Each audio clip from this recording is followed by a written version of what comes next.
Aujourd'hui, la France donne des aides aux plus précaires pour se loger, pour se nourrir et pour pouvoir aller travailler avec des prix qui explosent pour le fioul, l'énergie et peut-être demain les denrées alimentaires.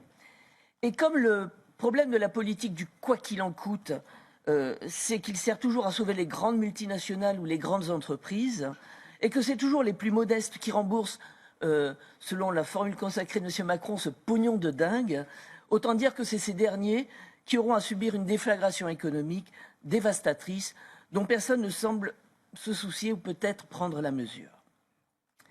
Nous sommes aujourd'hui, nous en parlons depuis ce matin, en plein conflit russo-ukrainien.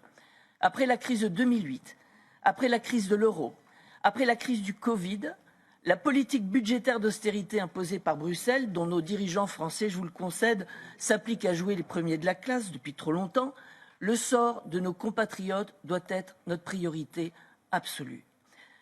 Monsieur Enria, nous pensons qu'il est temps pour la BCE de quitter la nébuleuse financière et de porter votre regard sur l'économie réelle, celle qui produit, celle qui travaille, celle qui est totalement laissée pour compte et bientôt tributaire des dettes contractées pour ce plan de relance. Il nous faut une véritable remise à plat de notre système économique. Pour cela, la BCE doit cesser de soutenir une économie financière de plus en plus parasitaire, excusez-moi, pour revenir au producteur, à celui qui innove, celui qui vend et celui qui nous sert autre chose que des produits bancaires. Vous parliez tout à l'heure de la stabilité du système bancaire. Le problème, c'est qu'il est très concentré. Il est donc très risqué.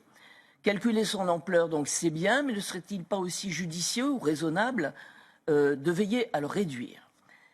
Monsieur le Président, l'économie, selon nous, doit être, je le répète toujours, au service des hommes et non le contraire. Et la Banque centrale, selon nous, doit être au service des peuples européens.